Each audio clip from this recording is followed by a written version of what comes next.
The cold metal of a gun barrel pressed against his temple did little to rattle Isaac Forrester's resolve as he stared down the auctioneer in the dusty town square of Guthrie, Oklahoma Territory, 1889. His eyes, sharp as the edge of a well-worn knife, never left the frightened woman on the auction block, her small daughter clutching her skirts. "I ain't gonna repeat myself, McPherson," Isaac said, his voice low but carrying across the suddenly silent crowd. "Lower your damn gavel and step away." The midday sun beat down mercilessly on the impromptu slave auction that, by all rights, shouldn't have been happening 10 years after the Civil War had officially ended such practices. But the Oklahoma Territory operated by its own rules sometimes, especially in newly formed boom towns like Guthrie, where the law was still finding its footing after the land run. "This is legal business, Forrester," protested McPherson, sweat beading on his brow that had nothing to do with the April heat. "She's indentured, fair and square. Owed money to, don't much care what papers you've cooked up." Isaac cut him off, the hammer of his Colt clicking back. "Take that woman and her child off that platform now, or I swear to God, you'll be meeting him before sundown." The woman, tall and slender with auburn hair tumbling in unkempt waves around her shoulders, stared at Isaac with eyes simultaneously terrified and hopeful. The child, no more than 5 years old, peered around her mother's skirts with huge, frightened eyes. "Fine," McPherson hissed through clenched teeth. "But you'll pay what she's worth or I'll have the marshal on you faster than I'll pay." Isaac lowered his gun slightly. "What's the asking price?" McPherson's thin lips curved into an oily smile. $50. "And she comes with a child," he added, gesturing dismissively at the little girl. Isaac felt the crowd's eyes burning into his back. He was well known in Guthrie, the quiet rancher who kept to himself, ran the growing Forrester spread just outside town, and rarely involved himself in town affairs. Now here he was, threatening a man at gunpoint in broad daylight. "Then they both come home with me," Isaac whispered, more to himself than anyone else, but McPherson caught it and snickered. "Didn't take you for the marrying type, Forrester, or is she for other purposes?" Isaac's gun hand twitched, and McPherson stepped back hastily. "Just taking in the needy," Isaac said evenly. "Now get them down from there." 5 minutes later, Isaac was helping the woman and her daughter into his wagon, ignoring the stares and whispers from the dispersing crowd. The woman moved warily, like a wild creature expecting a trap. "I'm Isaac Forrester," he said quietly as he handed her up to the wagon seat. "My ranch is about 5 miles outside town. You'll be safe there." "Emma Ward," she replied, her voice surprisingly steady. "This is my daughter, Sarah." The little girl buried her face in her mother's side, too frightened to look at him. "Why would you help us? You don't even know us." Isaac climbed up beside them and took the reins. "Didn't need to," he said simply. "No one deserves to be sold like cattle, especially not a mother and child." Emma studied his profile as the wagon pulled away from town, the strong jaw darkened by a day's growth of beard, the straight nose, and the lines around his eyes that spoke of squinting into the sun. He wasn't what most would call handsome, but there was a steadiness to him that felt like solid ground after months of quicksand. "I don't have anything to repay you with," she said softly, mindful of her daughter who was still trembling beside her. "Never asked for payment," Isaac replied, keeping his eyes on the road ahead. "Just couldn't stand by and watch what was happening."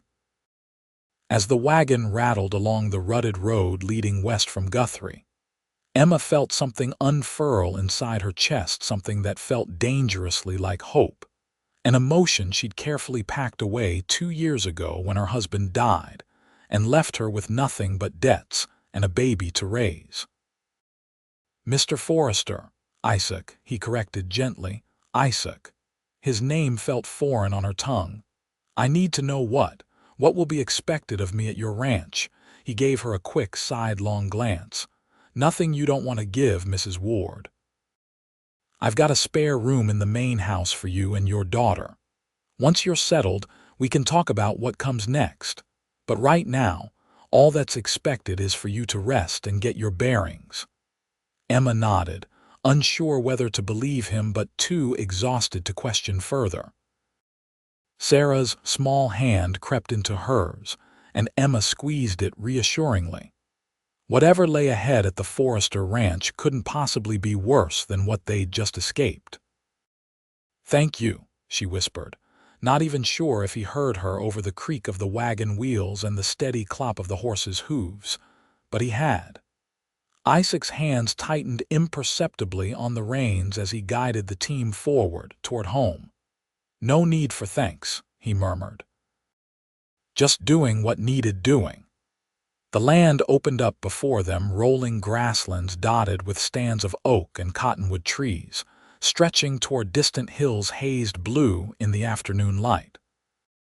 Emma found herself breathing deeper than she had in months, the knot of terror in her chest finally beginning to loosen. She didn't know what fate awaited them at the end of this road, but for the first time since Thomas had died, she allowed herself to hope it might be something better than mere survival. The Forrester ranch came into view as they crested a gentle rise, a sprawling single-story house built of sturdy logs with a wide porch wrapping around the front, a large barn, and various outbuildings scattered nearby. Cattle grazed in the distance, and a small creek wound its way across the property, gleaming silver in the late afternoon sun. It's beautiful, Emma said before she could stop herself. Isaac's weather-beaten face softened slightly. Been working this land for 5 years now. Started with nothing but 20 acres and 3 skinny cows. Pride crept into his voice. Now I've got near 500 acres and a herd that's growing every season. All by yourself? Emma asked, surveying the sizable operation. Got 2 hands that help brothers Miguel and Tomas Rivera. And their mother, Maria, comes by 3 times a week to cook and clean. He guided the wagon toward the house. Maria's probably inside now, getting supper ready. As if on cue, the front door opened, and a stout woman with iron-gray hair pulled back in a severe bun stepped onto the porch, wiping her hands on her apron. Her dark eyes widened at the sight of Emma and Sarah. Isaac Forrester, she called, planting her hands on her ample hips. What trouble have you brought home this time? Isaac drew the wagon to a halt. Maria, this is Mrs. Ward and her daughter Sarah. They'll be staying with us for a while.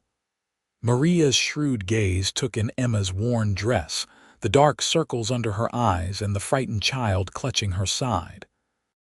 Her expression softened immediately. Come inside, poor things.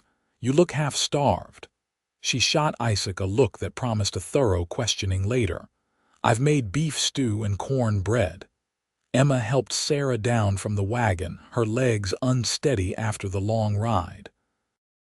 The little girl hadn't spoken a word since they'd left town, and Emma worried about the toll the ordeal had taken on her.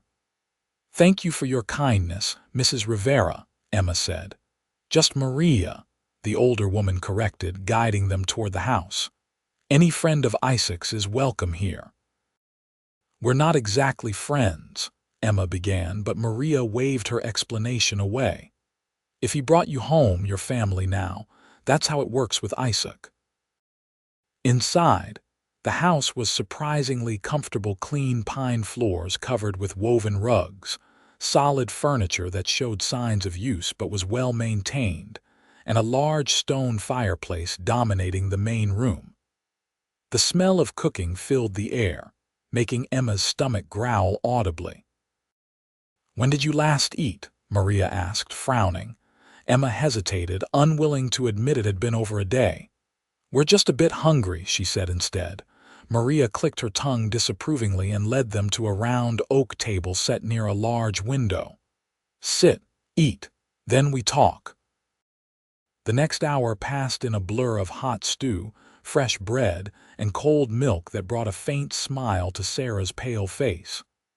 Isaac ate quietly, answering Maria's pointed questions with as few words as possible until she threw up her hands in exasperation. "Fine, keep your secrets." She turned to Emma. "He is a good man, though sometimes stubborn as a mule. Whatever trouble you're in, you're safe here."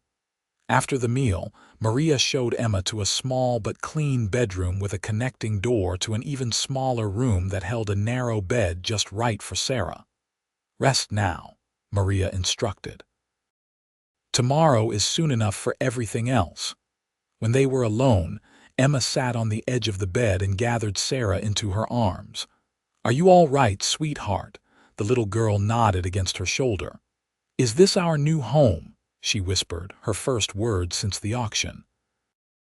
Emma smoothed her daughter's dark hair so like Thomas's had been. "For now," she replied cautiously. "Mr. Forrester has been very kind to offer us shelter." "I like him," Sarah said simply.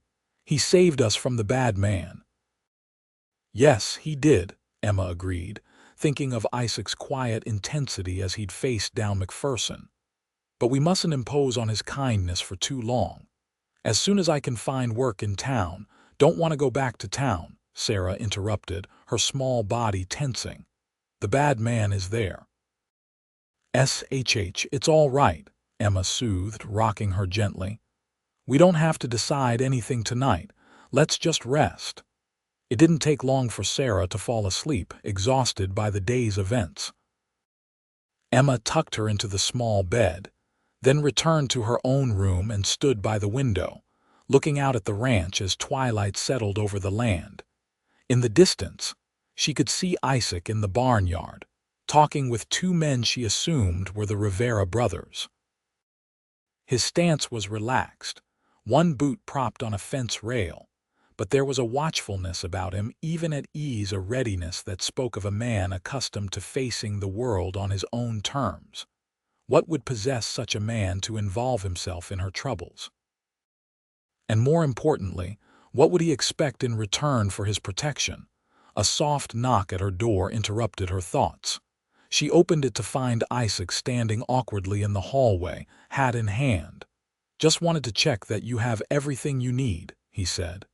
"Yes, thank you." "This is more than generous," he nodded, turning his hat in his hands. "Maria left clean clothes for you both on the chest in the hall. They belonged to my sister-in-law before she and my brother moved to California."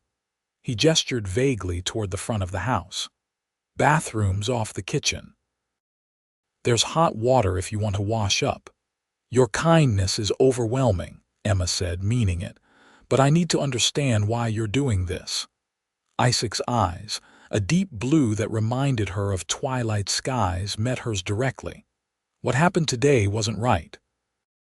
I've seen too much injustice in my life to stand by when I could do something about it." "And what happens tomorrow or next week?" she pressed. "I can't live on charity forever, Mr. Forrester. I need to make my own way." "Isaac," he reminded her, "and there's work here if you want it.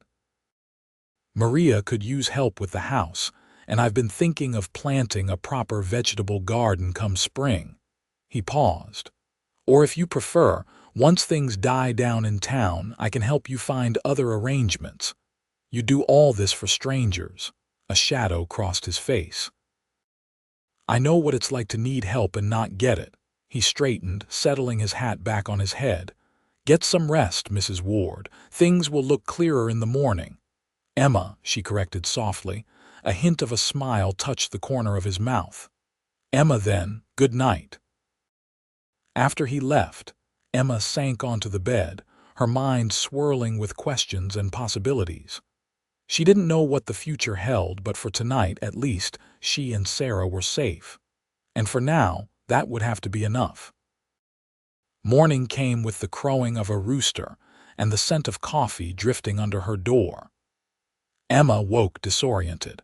momentarily forgetting where she was until the events of the previous day came rushing back. She sat up quickly and checked on Sarah, who was still sleeping peacefully in the adjoining room. The clothes Maria had left were simple, but clean: a blue calico dress for Emma that was only slightly too large, and a child's pinafore and dress that would fit Sarah well enough with the sleeves rolled up. Emma changed quickly, splashed water on her face from the basin on the dresser, and twisted her hair into a simple knot at the nape of her neck. In the kitchen, she found Maria kneading dough at a large wooden table while Isaac sat nearby, drinking coffee and reading a week-old newspaper. "Good morning," Emma said, hesitating in the doorway. Both looked up, but it was Maria who spoke first. "Ah, there you are. Coffee is hot, and there's eggs and bacon keeping warm in the oven. Isaac, pour her a cup while I finish this bread." Isaac set aside his paper and did as instructed, moving with the same quiet efficiency she'd noted the day before. He handed her the steaming cup, their fingers brushing briefly in the exchange. "Sleep all right?" he asked. "Better than I have in months," Emma admitted, taking a sip of the strong black coffee. "Thank you again for everything," Maria snorted. "Enough thanking, sit and eat." She wiped flour from her hands and moved to the oven to retrieve a plate. As Emma ate, Isaac explained the daily rhythms of the ranch, how he and the Rivera brothers handled the cattle, the ongoing project of building a new corral, the twice-monthly trips into Guthrie for supplies. "Maria usually comes Monday, Wednesday, and Friday," he said. "Cooks enough those days to leave meals for the days in between." "I'd be happy to help with that," Emma offered. "I'm a decent cook and I can certainly handle cleaning and laundry." "Good," Maria said firmly. "This house needs a woman's touch full-time. Men." She threw up her hands in mock despair. "They think sweeping once a month is sufficient." Isaac looked slightly embarrassed. "It's not quite that bad." "Close enough," Maria retorted, but her tone was affectionate. She turned to Emma. "You help with the house. I teach you to make proper tortillas and tamales. Fair trade." "More than fair," Emma agreed, warming to the older woman's forthright manner. Sarah appeared in the doorway then, sleep rumpled and wary, but the sight of food quickly overcame her shyness. She climbed onto the chair next to Emma and accepted the plate Maria set before her with a whispered thank you. "What a polite little senorita," Maria approved. "How old are you, child?" "5," Sarah replied softly. "Almost 6. A very good age," Maria nodded seriously. "Old enough to help roll tortillas, but young enough to still enjoy stories." Sarah's eyes brightened at that. "Do you know stories?" "Many, many stories," Maria assured her. "About brave knights and clever senoritas and magical animals."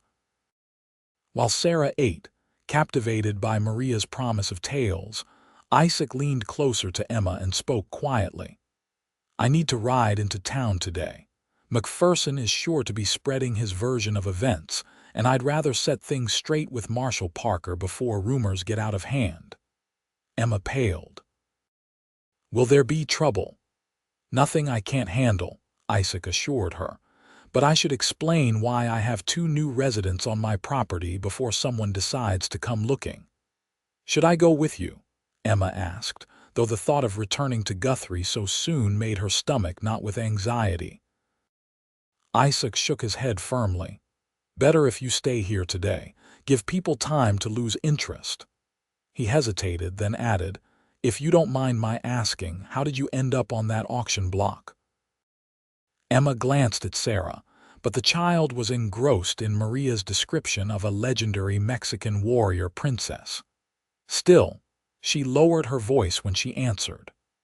"My husband died of typhoid 2 years ago. He left debts I didn't know about, gambling mostly. I managed to keep us afloat doing laundry and mending in Nebraska, but when winter came, work dried up." Her hands tightened around her coffee cup. A man named James Blackburn offered me a job as a housekeeper in Oklahoma Territory. Said he'd pay for our passage and arrange lodging. Isaac's expression darkened. Let me guess, when you got here, the job wasn't what he described. Emma nodded grimly. He said I owed him for the train tickets and lodging, that the only way to pay it off was to work in his establishment. Her cheeks flushed with shame. When I refused, he claimed I'd signed an indentured contract and had me arrested for theft. Next thing I knew, the sheriff was handing me over to McPherson to auction off my debt. Blackburn owns the Silver Saddle Saloon, Isaac said, his jaw tight with anger.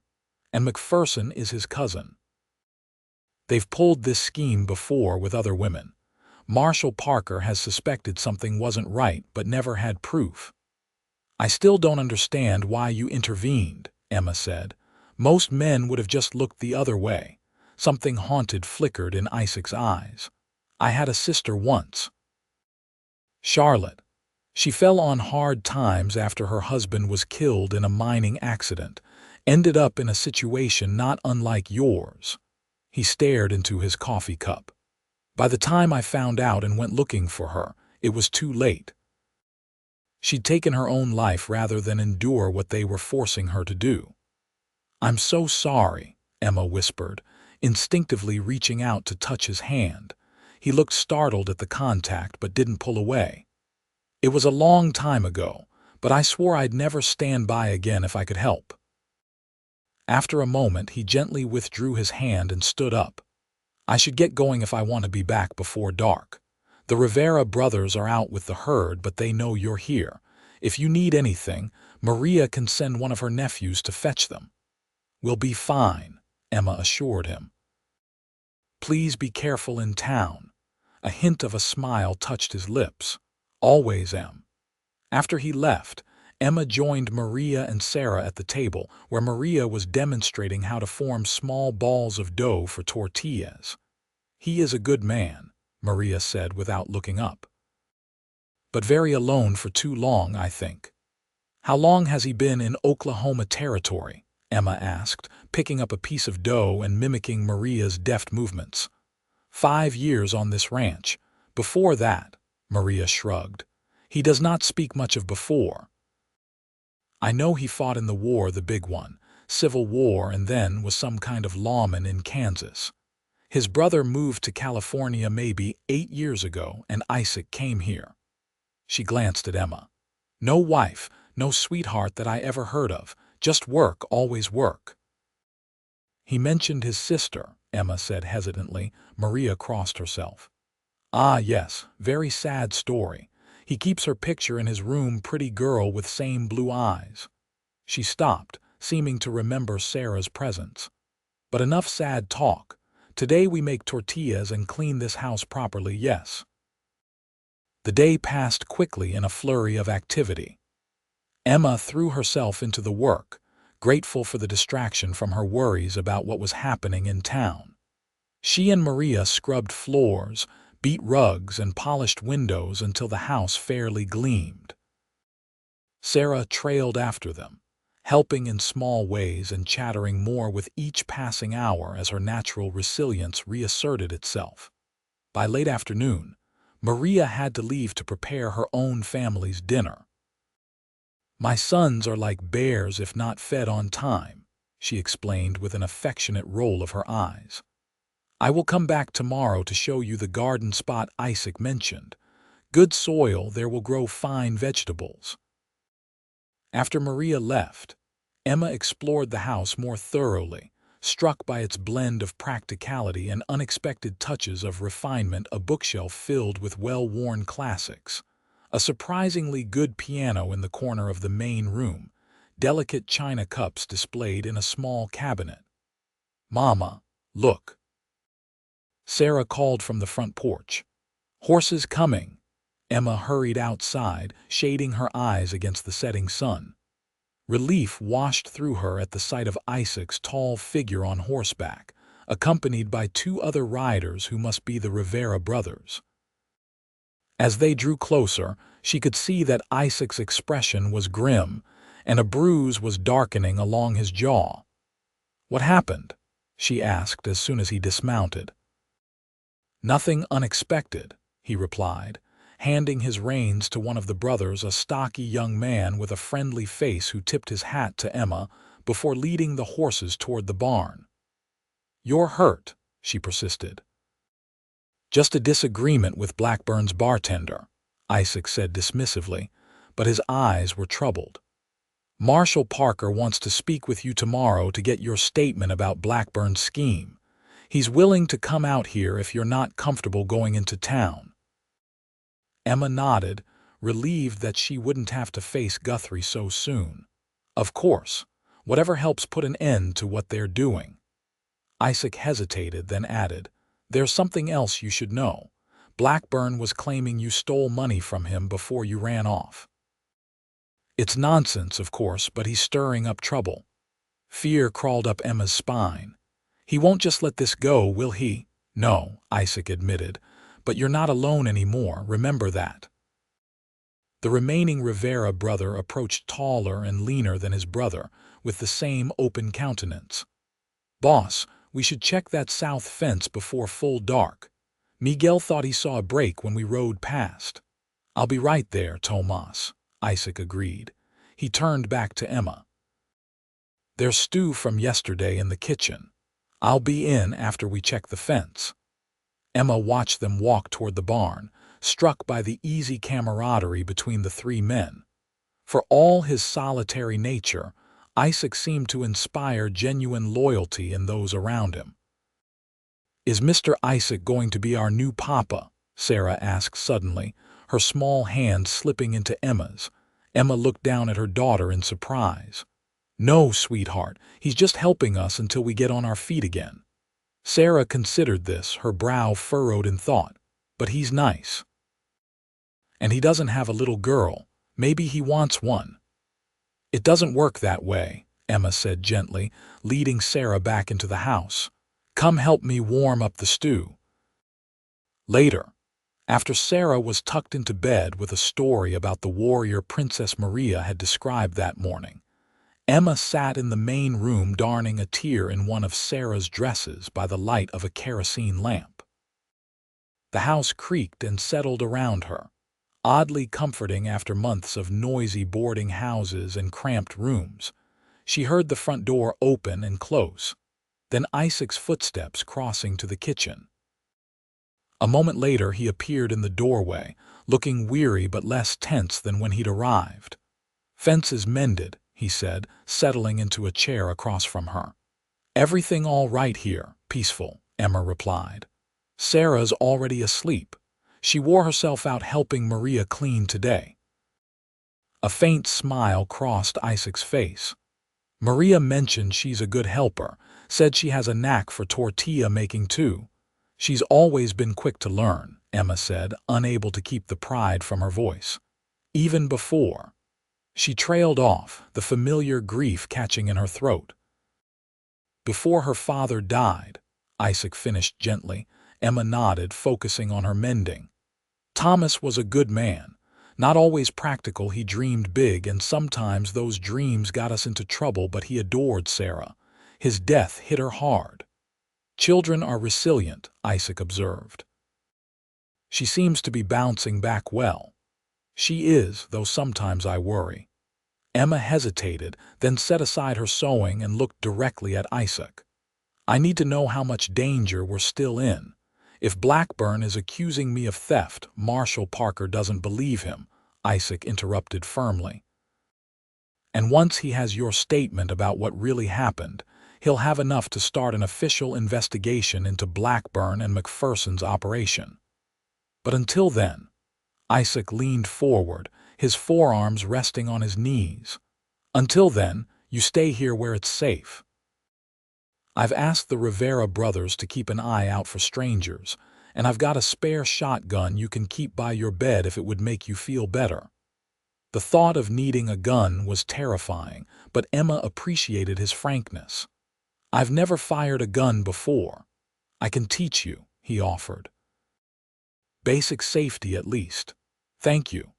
She picked up her sewing again, fingers working automatically as her mind churned with worries.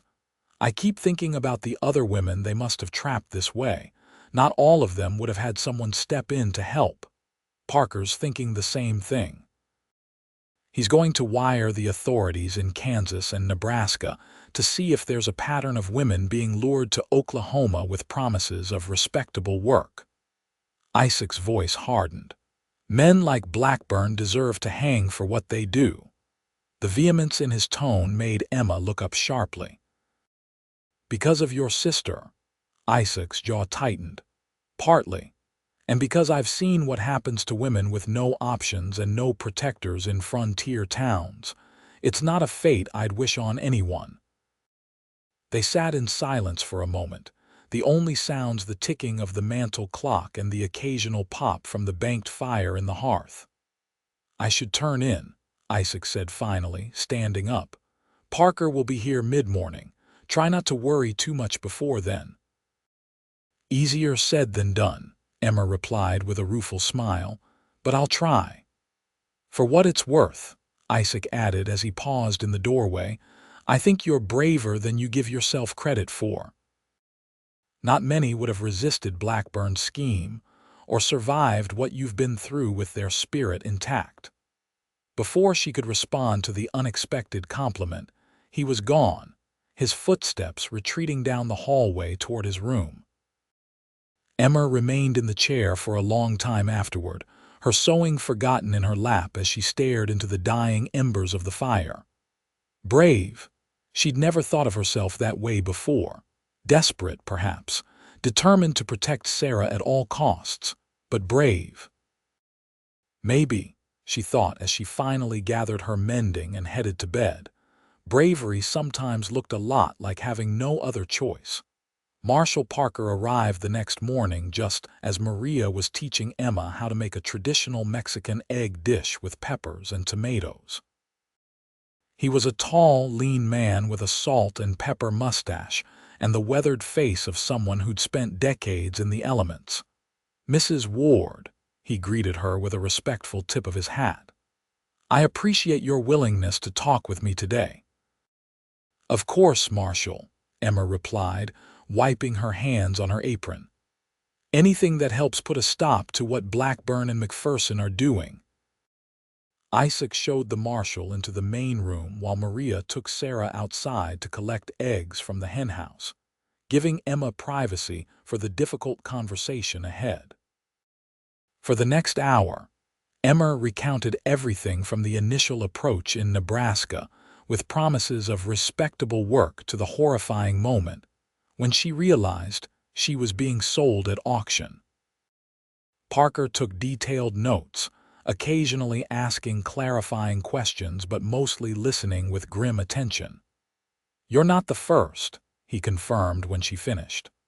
I've had suspicions about similar cases, but the women either disappeared or wouldn't talk. Seems Blackburn's usual tactic is to break them down until they give in and work at his saloon. As prostitutes, you mean, Emma said bluntly. Parker nodded, his expression somber. That's their game. Lure desperate women here, trap them with fake debts, then force them into the life. He closed his notebook with a decisive snap. But with your testimony, I can finally move against them. I've already wired the federal marshal in Kansas City. He's sending a deputy to help investigate. What about the theft accusation? Isaac asked from where he stood by the fireplace. Pure fabrication, Parker assured them. Blackburn can't produce any evidence and half the town knows it. Even his usual cronies are distancing themselves after what happened at the auction. He gave Isaac a meaningful look. Your reputation carries weight in Guthrie. People are saying if Isaac Forrester was willing to draw on McPherson in broad daylight, there must be something to the story. I'm not looking to be anyone's hero, Isaac said uncomfortably. Too late for that, Parker replied with a hint of amusement. Word travels fast in a town like Guthrie. You're either a crusading champion of womankind or a love-struck fool, depending on who's telling the tale. Emma felt heat rise in her cheeks at the implication, but Isaac merely looked annoyed. "People need to mind their own business," he muttered. "Agreed, but they won't," Parker said pragmatically. He turned back to Emma. "Mrs. Ward, I believe your testimony combined with the information we're gathering from other territories will be enough to shut down Blackburn's operation permanently. In the meantime, I'd advise staying out of town until we have him in custody." "I understand," Emma said. "Thank you for taking this seriously, Marshal." "Just doing my job, madam." Parker stood, settling his hat back on his head. "Forrester, a word outside before I go." The two men stepped onto the porch, their low voices a murmur Emma couldn't quite make out. When Isaac returned a few minutes later, his expression was troubled. "What is it?" she asked. "Parker says Blackburn's been drinking heavily and making threats." "Nothing specific, but enough that the marshal's concerned." Isaac ran a hand through his hair, a gesture she was beginning to recognize as a sign of worry. "He's going to send one of his deputies to patrol the road between here and town for the next few days, just as a precaution." Fresh fear bloomed in Emma's chest. "You don't think he'd actually come out here, do you?" "Probably not," Isaac said, but there was a lack of conviction in his tone that did nothing to reassure her. "Blackburn's a coward at heart, but it's better to be cautious." The rest of the day passed in a haze of tension for Emma, though she did her best to hide her anxiety from Sarah. Maria, sensing her unease, kept both of them busy with cooking lessons and stories until late afternoon when she had to leave. "My nephew Diego will come by tonight to check on you," she told Isaac as she gathered her things. "He is a good shot and very loyal to you." "That's not necessary, Maria," Isaac began, but she cut him off with a wave of her hand. "It is done. He will be here after sunset." "Feed him well, he is always hungry, that boy." She squeezed Emma's hand. "Do not worry too much, yes. God watches over good people." After Maria left, Isaac showed Emma the shotgun he'd mentioned the night before, explaining how to load it, aim, and fire in case of emergency. The weight of it felt awkward and frightening in her hands, but she forced herself to pay careful attention to his instructions. "I pray you'll never need to use it," he said as he placed it in the corner of her bedroom. "But I'll sleep better knowing you can protect yourself and Sarah if necessary." That evening, they ate a simple dinner of beans, tortillas, and the last of Maria's stew. Sarah, oblivious to the undercurrent of tension, chattered happily about the chickens she'd helped feed and the wild rabbits she'd spotted near the garden plot. "Can I have my own garden row?" she asked Isaac earnestly. Maria said children should grow their own food to learn patience. "I think that could be arranged," he replied, his stern features softening as they often did when addressing the child. "What would you like to grow?" "Carrots," Sarah declared without hesitation. "And strawberries, and magic beans like in the story." Isaac's mouth twitched. "I'm not sure about the magic beans, but carrots and strawberries sound doable." Emma watched their interaction with a curious ache in her chest. Sarah had never known her grandfather. Thomas's father had died before she was born, and Emma's father had disowned her when she married Thomas against his wishes. The sight of her daughter forming a bond with this quiet, solid man stirred complicated emotions Emma wasn't ready to examine too closely. Later, after Sarah was asleep, Emma joined Isaac on the front porch where he sat cleaning his rifle by the light of a lantern. Night had fallen completely, the vast Oklahoma sky ablaze with stars above the dark silhouettes of distant trees. "It's so peaceful here," Emma said softly, wrapping her shawl tighter against the spring evening's chill. "Sometimes I forget how beautiful the night can be." Isaac set aside his rifle and looked up at the star-filled expanse. "That's one thing I never tire of, this sky. Makes a man feel small in a good way, if that makes sense." "It does," she agreed, settling into the chair beside him. Reminds us there's something bigger than our troubles. They sat in companionable silence for a time, listening to the chorus of frogs and crickets from the direction of the creek. Sarah seems to be settling in well, Isaac observed eventually. Emma nodded, smiling. She's resilient, and she feels safe here, which is everything. She hesitated, then added, She likes you very much. She's a good kid, Isaac replied, a note of awkwardness entering his voice. Smart, too. Like her father, Emma said softly. Thomas was brilliant in his way, could quote Shakespeare and solve complex mathematics in his head. Just had no sense when it came to gambling or business matters. She sighed, old grief mixing with newer worries. I keep thinking about what he would say if he could see us now. He'd be proud of how you've protected your daughter, Isaac said with certainty. Emma turned to look at him, surprised by the conviction in his tone. You never met him. How would you know? Because any decent man would be, Isaac replied simply. You've faced impossible choices and never stopped fighting for her future. That's something to be proud of. The unexpected praise warmed something inside Emma that had been cold for a very long time. Thank you, she whispered, for saying that, and for everything else. Isaac looked as though he might say more, but the sound of approaching hoofbeats drew their attention. Both tensed until a young man's voice called out, Tio Isaac, it is Diego, Maria's nephew, Isaac explained, relaxing. Right on time. Diego proved to be a cheerful young man of about 20 with Maria's dark eyes and ready smile. He greeted Emma with respectful deference, then settled on the porch steps with the plate of food Isaac brought him, regaling them with town gossip and family news as he ate. Everyone is talking about what happened at the auction, he told them between bites. Most people say you did right, Tio Isaac. McPherson is not well liked and many have suspected Blackburn of dishonest dealings for years. And what about Blackburn? Isaac asked. Any sign of him today? Diego's expression darkened. He was drinking heavily at the Silver Saddle all afternoon. My cousin Julio works in the livery stable next door and heard him ranting about settling scores and teaching lessons. The marshal warned him to stay away from here, but he shrugged expressively. But Blackburn might be drunk and stupid enough to ignore the warning, Isaac finished grimly.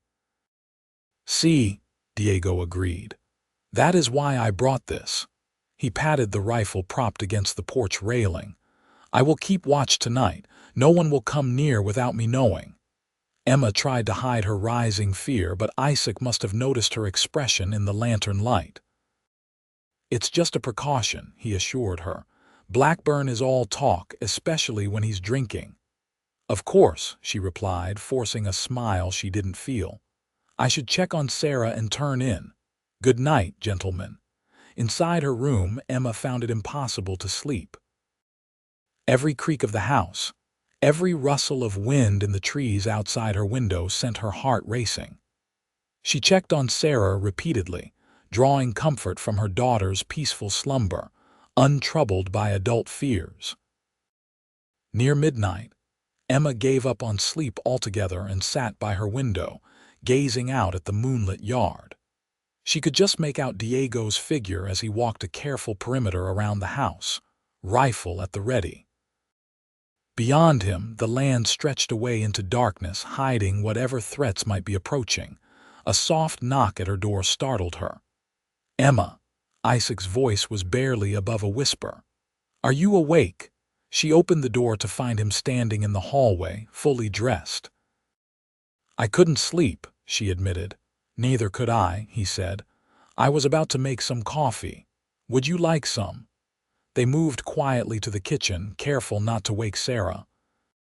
Isaac lit a small lamp and set about brewing coffee on the stove while Emma sat at the table, watching his efficient movements. Do you really think Blackburn might come here?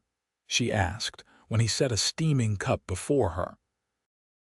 Isaac considered the question, clearly weighing whether to soften the truth. "It's possible," he finally said. "Men like him can't stand to be crossed or made to look foolish, and that's exactly what happened at the auction."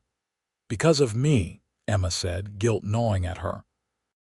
"No," Isaac corrected firmly. "Because of his own criminal actions. None of this is your fault, Emma." The sound of her name on his lips sent an unexpected shiver through her. "I've brought danger to your home," she persisted. "To you and the Riveras and everyone who's helped us." "The danger was always there," Isaac replied. "Blackburn and men like him are a cancer on towns like Guthrie. Someone had to stand against them eventually." Emma studied his face in the lamplight, the strong jawline, the tiny scar above his right eyebrow, the eyes that could shift from ice to warmth in an instant. "Why you?" she asked softly. "You said it was because of your sister, but there's more to it than that, isn't there?" Isaac's hands tightened around his coffee cup. For a moment she thought he wouldn't answer, but then he sighed, a sound heavy with old pain. "After the war, I drifted for a while, ended up as a deputy in a Kansas cattle town." He stared into his coffee as if seeing the past reflected there. "There was a woman, Mary Ellen, widow with 2 small children. She took in laundry, kept to herself. Some drunken cowboys decided she needed company one night." His voice hardened. "By the time I heard the screams and got there, it was too late. They'd beaten her badly done. Other things. She lived, but something inside her broke that night." "Oh, Isaac," Emma whispered. "The town marshal refused to arrest them, said they were the sons of important ranchers, that Mary Ellen should have locked her door better." Disgust laced his words. "I went after them anyway. There was a fight. 2 of them died." He looked up, meeting her eyes steadily. "I'm not proud of what happened, but I don't regret it either. Had to leave town afterward. That's when I came to Oklahoma Territory and started this place." "And then you lost your sister in similar circumstances," Emma said, understanding dawning. "You've been fighting this particular battle for a long time."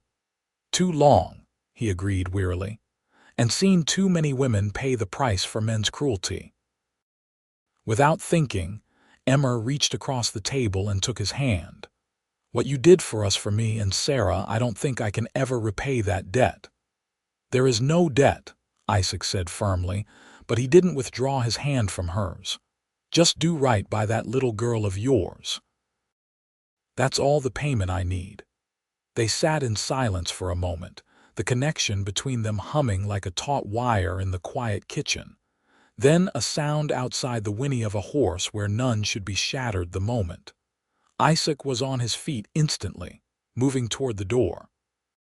"Stay here," he ordered in a low voice, reaching for the rifle he'd left by the kitchen entrance. Isaac, fear closed Emma's throat. "Lock the door behind me," he said, already slipping outside, "and get the shotgun." Trembling, Emma did as he instructed, then hurried to her room for the weapon. Sarah still slept, blissfully unaware of the danger. Emma stood in the doorway between their rooms, shotgun ready, straining to hear what was happening outside. At first, there was only silence, then a shout, Diego's voice raised in warning. A moment later, a gunshot cracked through the night, followed by another. Emma stifled a cry, her knuckles white around the shotgun's barrel. More shouts, male voices raised in anger. Another shot. Then silence, more terrible than the noise had been. The front door rattled, someone trying the handle.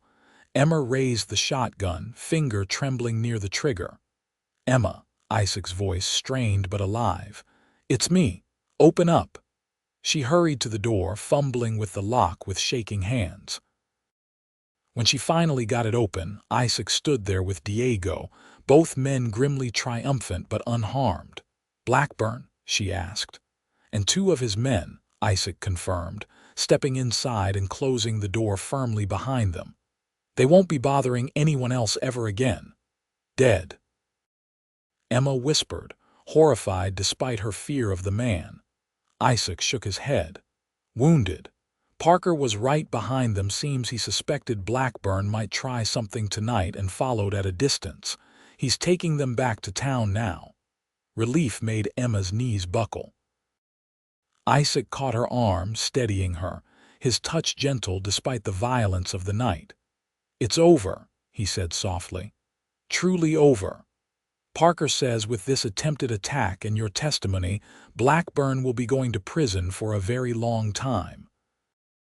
Diego, seeing Emma safely in Isaac's care, excused himself to check the perimeter once more before settling in for the remainder of his watch.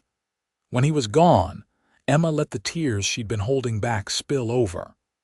"I thought when I heard the shots," she couldn't continue. "I know," Isaac murmured, hesitantly drawing her into his arms. "But we're all safe. You and Sarah are safe." Emma allowed herself the comfort of his embrace for a moment, her head resting against his chest where she could hear the steady beat of his heart. Then she pulled back slightly, suddenly conscious of their closeness. "I should check on Sarah," she said, though her daughter had somehow slept through the entire confrontation. "Of course." Isaac released her immediately. "Try to get some rest. Morning will be here soon enough." But rest proved elusive for both of them. They ended up back at the kitchen table as false dawn began to lighten the eastern sky, drinking more coffee and talking in low voices about everything and nothing: his plans for expanding the herd that summer, her hopes for Sarah's education, the books they'd both read and loved. "What will you do now?" Isaac asked as sunlight began to stream through the kitchen windows. "With Blackburn headed to prison and your name cleared, you could go anywhere. Back to Nebraska, maybe." Emma considered the question seriously. "There's nothing for us in Nebraska. My parents made it clear they wanted nothing to do with me or Sarah after I married Thomas against their wishes." She traced the rim of her coffee cup with one finger. "I'd like to stay in Oklahoma Territory, I think. Guthrie seems like a growing town with opportunities." "It is," Isaac agreed, a curious tension in his voice. "There's talk of a school opening in the fall. They'll need teachers." "I taught briefly before I was married," Emma said, brightening at the thought. "That would be perfect, actually. A respectable position, steady income." She paused, noting the odd expression on Isaac's face. "What is it?" He seemed to be wrestling with something, words forming and dissolving before he could speak them. Finally, he set down his cup with deliberate care. "You could stay here," he said, not quite meeting her eyes. "On the ranch. Not just temporarily, but permanently." Emma's heart gave a peculiar lurch. "As your housekeeper, you mean?" "No," Isaac said firmly, finally looking directly at her. "Not as my housekeeper." Understanding dawned slowly. "Isaac, what exactly are you suggesting?" He stood abruptly, pacing to the window and back, clearly struggling to find the right words. "I know it's too soon. We barely know each other, but I've never—" He stopped, ran a hand through his hair in that now familiar gesture of agitation. "I've never met anyone like you, Emma. Your courage, your devotion to Sarah, the way you've faced everything that's happened without breaking, it's remarkable." "Isaac," Emma began, but he held up a hand. "Please, let me finish before I lose my nerve entirely." He took a deep breath. "I'm not offering charity or protection. I'm offering partnership. A life built together if you want it. If not, I understand completely, and the offer to stay until you find your feet elsewhere still stands." Emma sat speechless, a tumult of emotions sweeping through her: surprise, confusion, a flutter of something that might have been hope. "This is very sudden," she finally managed. "I know," he acknowledged, the hint of a rueful smile touching his lips. "And I don't expect an answer now. Take time to think about it. Talk to Sarah. Consider what's best for both of you." Before she could respond, the sound of Sarah's voice calling for her broke the moment. "Mama, where are you?" "In the kitchen, sweetheart," Emma replied, grateful for the interruption that gave her time to compose herself. Sarah appeared in the doorway, hair tousled from sleep, rubbing her eyes. "I had a dream about horses," she announced, climbing into Emma's lap. "Big horses running fast. Did you now?" Emma smoothed her daughter's hair, achingly aware of Isaac watching them both with an expression she couldn't quite decipher. "That sounds like an exciting dream." It was. Sarah yawned, then noticed the tension in the room with a child's intuition. "Why are you both so quiet?" "Did something bad happen?" Isaac crouched down to her eye level. "Actually, something good happened. The bad man who was causing trouble for you and your mother is going to jail. He can't hurt anyone anymore." Sarah's eyes widened. "Really? Forever and ever?" "For a very long time," Isaac confirmed, "which means you and your mother are safe now." The little girl digested this information, then asked with disconcerting directness, "Does that mean we have to leave?" Isaac glanced at Emma, leaving the answer to her. Heart pounding, she chose her words carefully. "Not right away, sweetheart. Mr. Forrester has said we can stay as long as we need to." "Good," Sarah declared firmly, "because I like it here, and Mr. Isaac needs us." "Does he now?" Emma asked, surprised by her daughter's assertion. Sarah nodded with absolute certainty. "Yes, his house was too quiet before, and he smiles more when we're here. I've been counting." Isaac let out a startled laugh, color rising in his face. "You're very observant, Miss Sarah." "Maria says I notice everything," she agreed solemnly. "Can we have pancakes for breakfast? Maria showed me how to mix the batter yesterday." "I think that can be arranged," Emma said, grateful for the shift to safer topics. "Why don't you help Mr. Isaac set the table while I start cooking?" The domestic scene that followed Sarah chattering happily as she carefully placed forks beside each plate, Isaac answering her endless questions with patient good humor.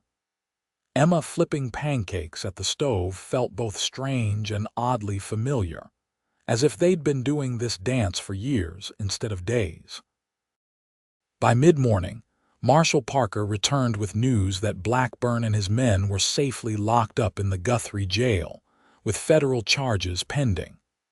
The marshal looked exhausted but satisfied as he accepted a cup of coffee and a plate of leftover pancakes.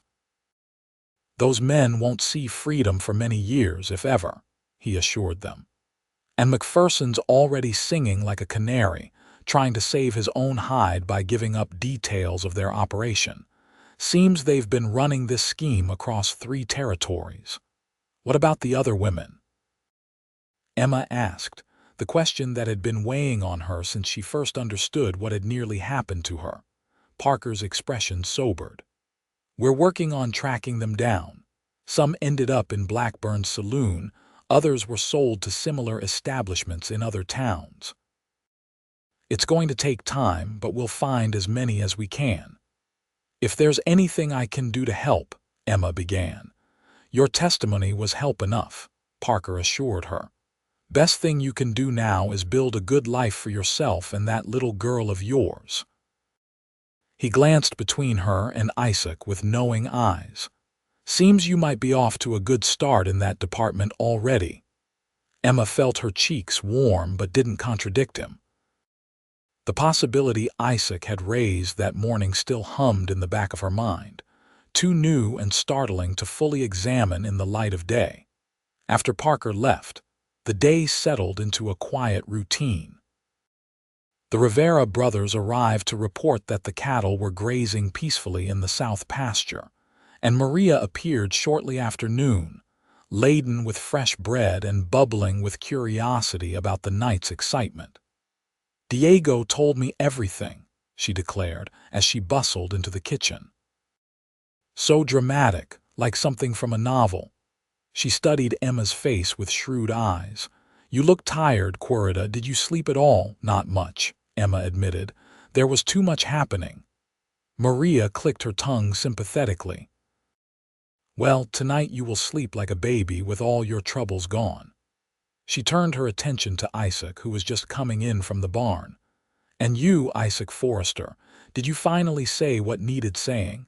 Isaac stopped short, looking trapped. Maria, that's not bah. The older woman waved away his protest.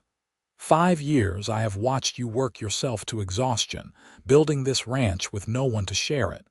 Now God sends this good woman and her sweet child to your door, and you hesitate. She shook her head in disgust. Men. So brave with guns, so cowardly with hearts. Maria, please, Emma interceded, mortified. It's complicated. Life is complicated, Maria retorted. Love is simple. She thrust a loaf of bread into Isaac's hands. Here, take this to the table. I will teach Emma to make chili Colorado today, and you will stay out of my kitchen until it is ready. Effectively dismissed, Isaac retreated with a look that mingled embarrassment and amusement. When he was gone, Maria turned to Emma with unexpected gentleness. He is a good man, she said quietly, the best I know. Honorable, kind, patient, he would be a good father to your Sarah. I know, Emma replied softly, but marriage should be about more than convenience or safety. Maria's dark eyes softened. See, it should. But sometimes love grows from respect and gratitude. My Jose and I, we were strangers when our parents arranged our marriage.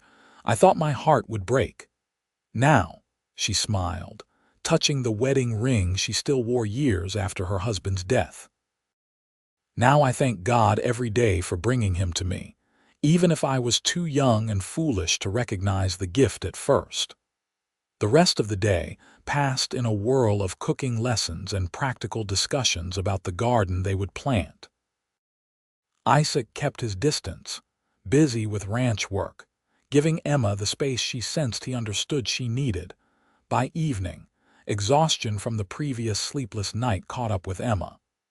She put Sarah to bed early, reading only half a story before her daughter's eyes drifted closed. Afterward, she found herself drawn to the front porch where Isaac sat in his usual spot, whittling a small piece of wood by the light of a lantern. "May I join you?" she asked. He looked up, surprise and pleasure crossing his face. "Of course." Emma settled into the chair beside him, drawing her shawl around her shoulders against the evening chill. "What are you making?" He held up the wood carving the beginnings of what looked like a small horse.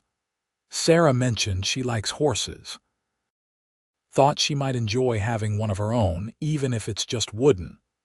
The simple thoughtfulness of the gesture made Emma's throat tight with emotion.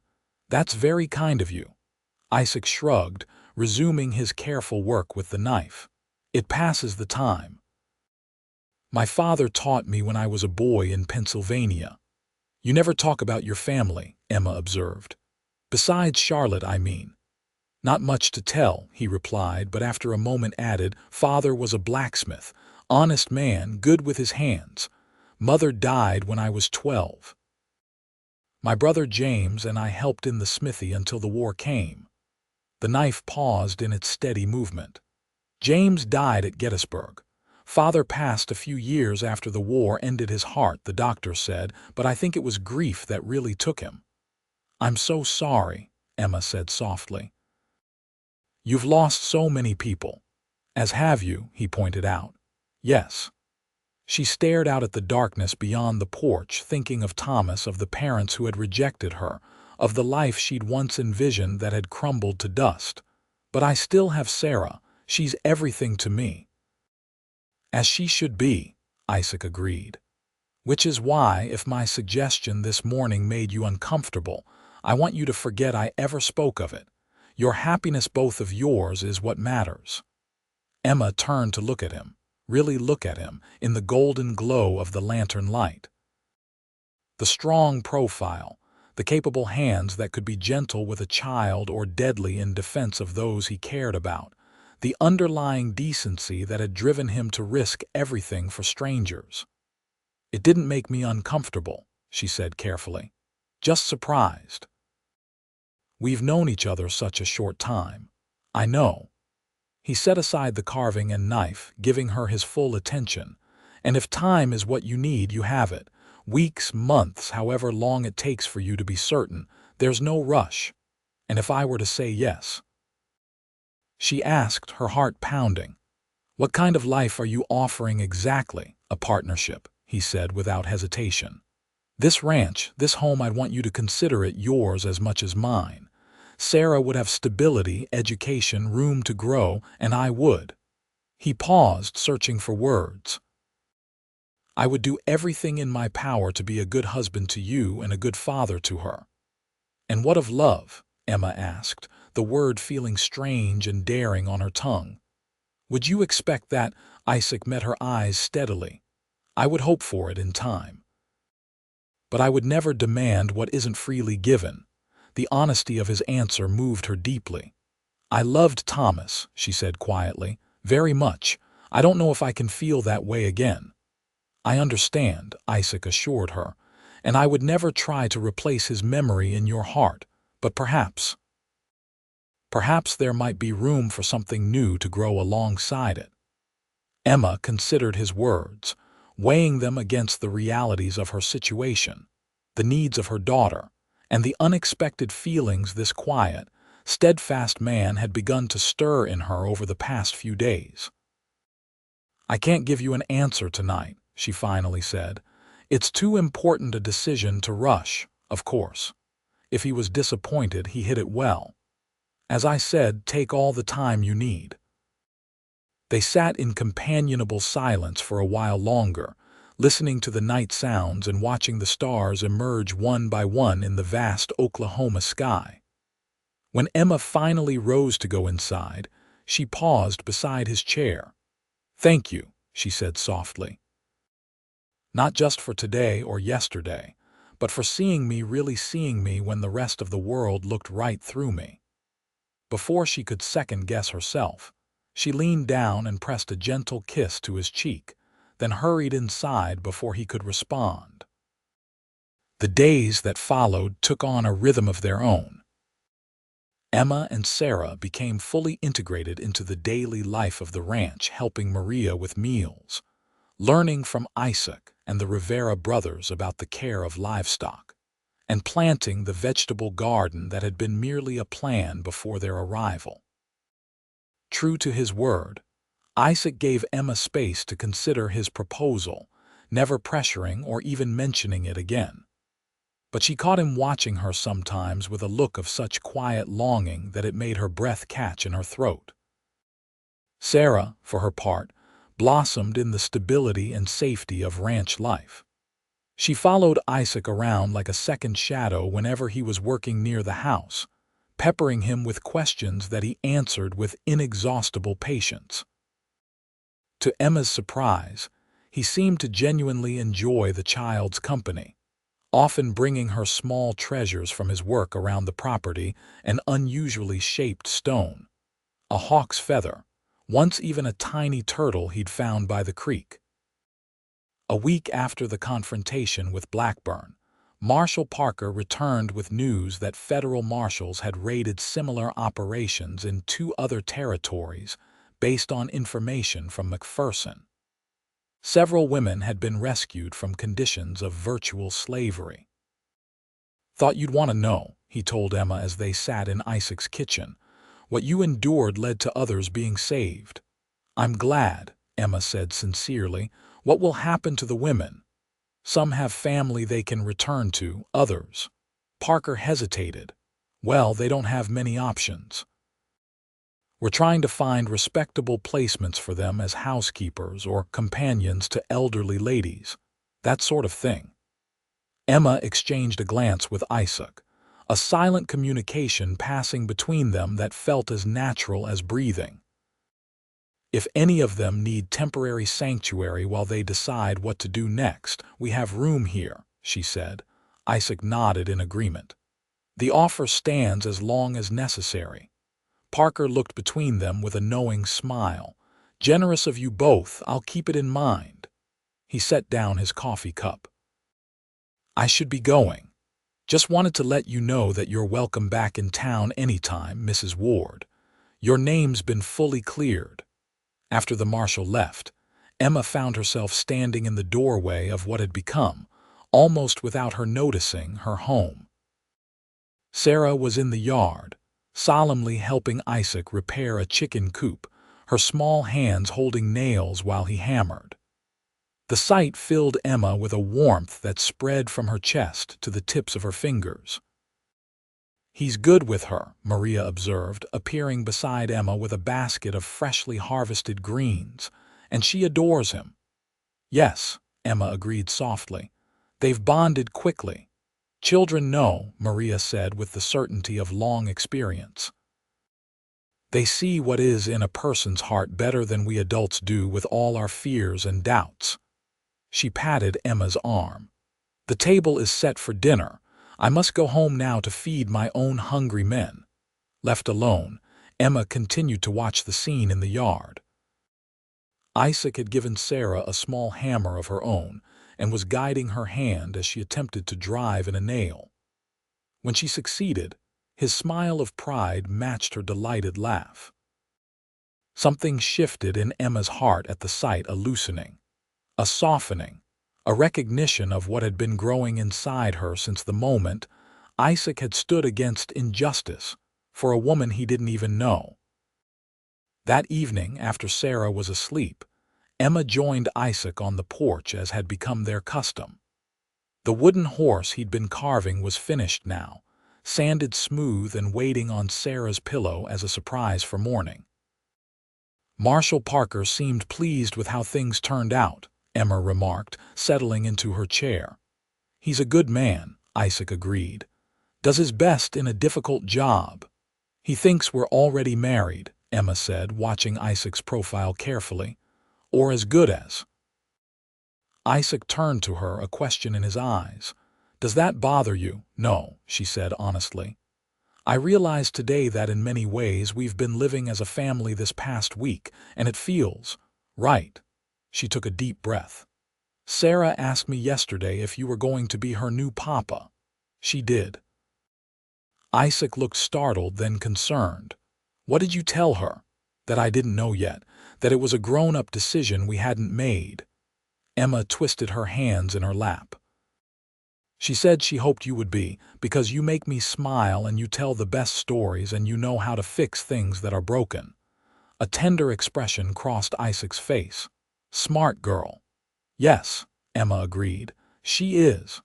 She gathered her courage, knowing the next words would change everything. "I've been thinking about your proposal." Isaac went very still, his eyes never leaving her face. And I think I would like to accept, if the offer still stands." For a moment he didn't move, as if afraid any sudden motion might shatter the moment. Then slowly he reached out and took her hand in his calloused palm warm against her skin. "It stands," he said, his voice rough with emotion. "It will always stand, Emma.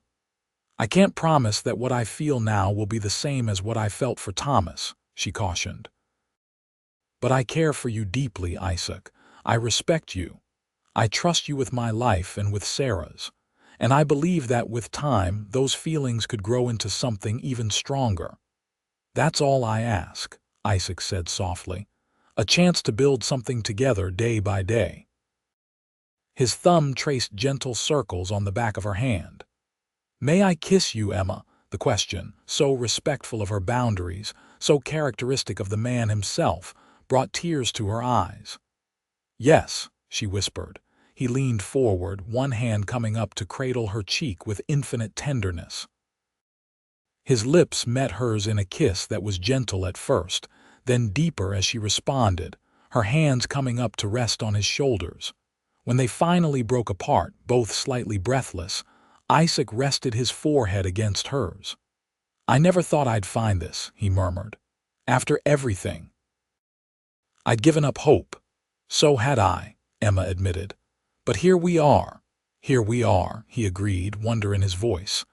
They were married 2 weeks later in a small ceremony in Isaac's, now their front yard. Marshall Parker officiated. Maria and her family provided a feast that would be talked about for months. And Sarah served as flower girl, beaming with pride in her new dress sewn by Maria's skilled hands. Emma wore a simple white dress ordered from a catalog in Guthrie, with wildflowers in her hair and Thomas's wedding ring repurposed as a pendant around her neck, an acknowledgement of the past that had brought her to this new beginning. I, Isaac James Forrester, take you, Emma Louise Ward, to be my lawfully wedded wife, Isaac vowed, his strong voice carrying clearly to the small gathering of friends. I promise to protect and cherish you and Sarah all the days of my life, to be faithful and true in sickness and in health, for as long as we both shall live. When it was Emma's turn, she spoke with steady conviction. I, Emma Louise Ward, take you, Isaac James Forrester, to be my lawfully wedded husband. I promise to stand by your side as your partner and helpmate, to honor and support you, to build a home and a future with you, for as long as we both shall live. Sarah watched the proceedings with solemn attention, her small face serious until Isaac knelt down after the vows were complete.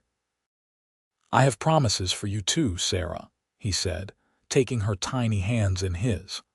I promise to care for you as my own daughter, to guide and protect you, to respect the memory of your father while being the best new father I can be. Will you accept me as part of your family? Sarah nodded vigorously, then threw her arms around his neck. Does this mean I can call you Papa now? She whispered loudly enough for everyone to hear.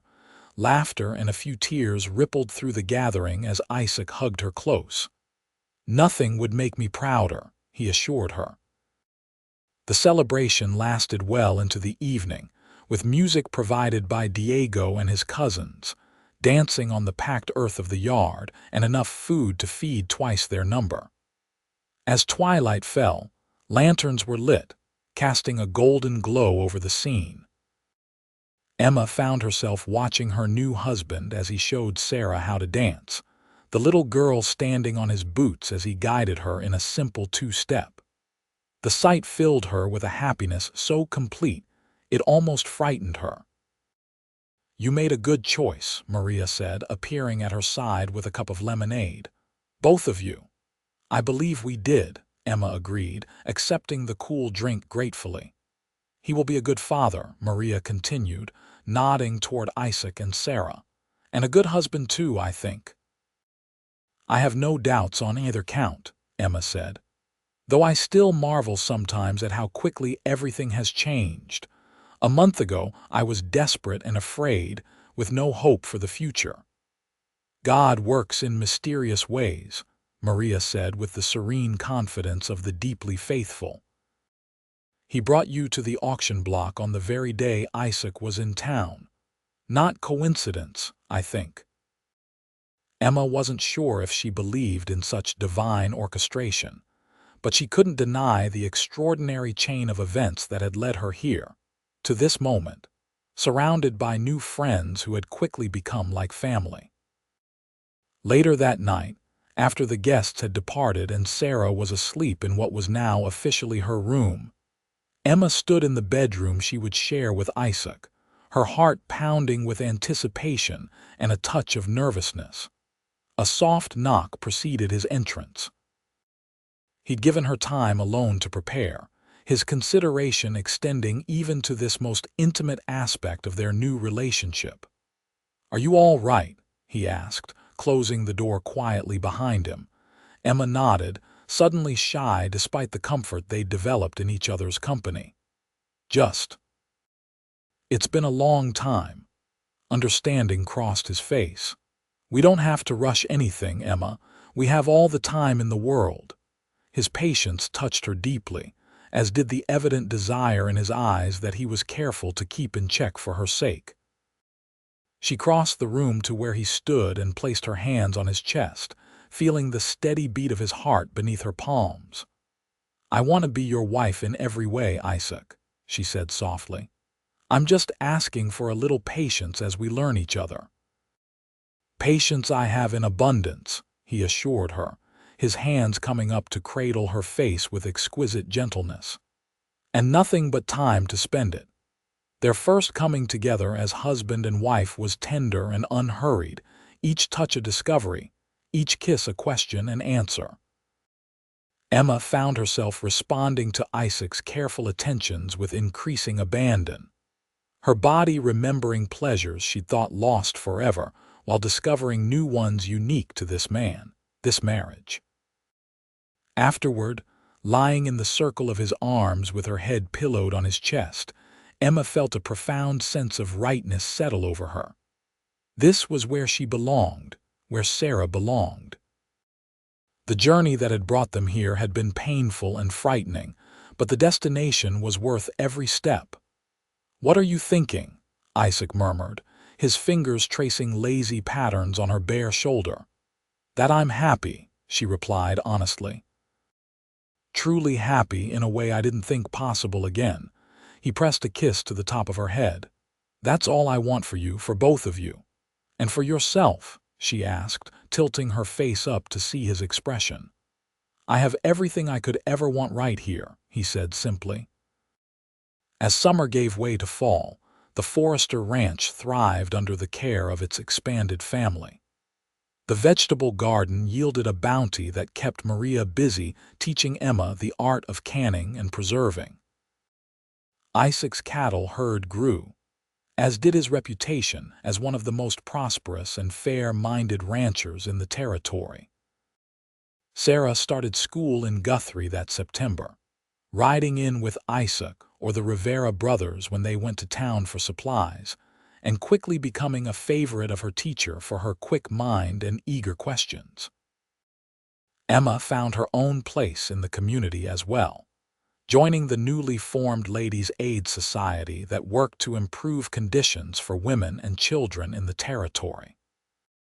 Her experience and near escape from Blackburn's scheme made her a passionate advocate for those less fortunate, and she worked closely with Marshall Parker to help the women rescued from similar situations. By Christmas, the home that had once seemed too quiet to Isaac was filled with warmth and laughter. They celebrated with the Riveras and several of the neighboring families, the house decorated with greenery and candles, the air fragrant with the scent of Maria's traditional dishes and Emma's mince pies.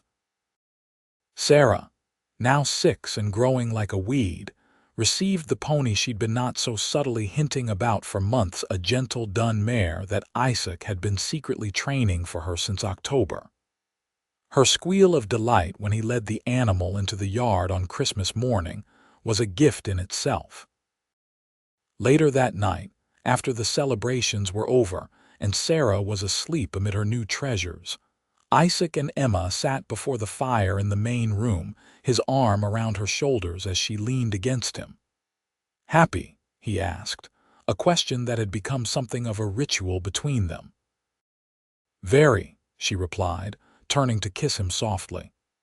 "I have something for you, one last Christmas gift." "You've already given me more than enough," he protested, but his eyes lit with curiosity as she placed a small package in his hands. Inside was a tiny pair of hand-knitted booties. Isaac stared at them uncomprehendingly for a moment, then understanding dawned in his eyes. "Emma, are you?" She nodded, her heart full to bursting at the joy spreading across his face. "Dr. Wilson confirmed it yesterday. The baby should arrive in early summer." Isaac let out a whoop of delight, then immediately looked chagrined and glanced toward Sarah's room. "Sorry," he whispered, gathering Emma into his arms. I never thought." He shook his head, words failing him. "I know," she said softly, understanding all he couldn't express. "It's a miracle, isn't it, after everything, to find this happiness together?" "The greatest miracle," he agreed, his hand coming to rest protectively over her still flat stomach. "I love you, Emma Forrester, with all that I am." "And I love you, Isaac Forrester," she replied, the words coming easily now, filled with absolute truth. "With all that I am and all that I will ever be." Outside, snow began to fall softly on the Oklahoma prairie, blanketing the land in pristine white. Inside the Forrester home, The fire crackled, and two hearts beat as one, sheltered in the love they had built together, a love that had begun with an act of courage at an auction block and grown into something neither had dared to hope for again. June arrived with blazing heat and the birth of James Thomas Forrester, a healthy boy with his father's blue eyes and his mother's auburn hair. Sarah took to big sisterhood with enthusiasm, proudly helping Emma with the baby at every opportunity. As Emma sat on the porch one evening, nursing her son while Sarah and Isaac tended to the evening chores together, she reflected on the extraordinary journey that had brought her to this point. From the depths of despair on an auction block to the heights of joy in the arms of a man, she'd come to love with her whole heart a man who had whispered, "They both come home with me," and changed the course of her life forever. The auctioneer's words that day, "She comes with a child," had been meant to devalue her, to mark her as damaged goods. But Isaac had seen beyond the circumstances to the woman beneath, offering not just sanctuary but a love that had healed them both. Now, watching him lift Sarah onto his shoulders as they crossed the yard toward home, Emma felt a contentment so deep it brought tears to her eyes. This was her family. This was her home. This was the love story she'd never expected to live. "There's my beautiful wife and son," Isaac called as they approached the porch. And just in time, Sarah has big news from her adventures in the chicken coop. 3 new baby chicks, Sarah announced triumphantly as Isaac set her down. "Papa says I can be in charge of naming them." "That's wonderful, sweetheart," Emma said, smiling as Sarah gently stroked her baby brother's head before launching into elaborate descriptions of the chicks' appearances and personalities. Isaac settled beside Emma on the porch swing, his arm encircling her shoulders as they listened to their daughter's excited chatter. His free hand came up to caress their son's downy head, his touch reverent and tender. "Happy?" he whispered in her ear, the familiar question carrying all the love in his heart. "Completely," she replied, leaning into his embrace as the Oklahoma sunset painted the sky in shades of gold and rose. "Completely and absolutely happy." And as darkness fell and stars began to speckle the vast prairie sky, the Forrester family made their way inside to the warmth and light of the home they had built together, a sanctuary of love that had begun with a whispered promise and a leap of faith on a dusty auction block in Guthrie.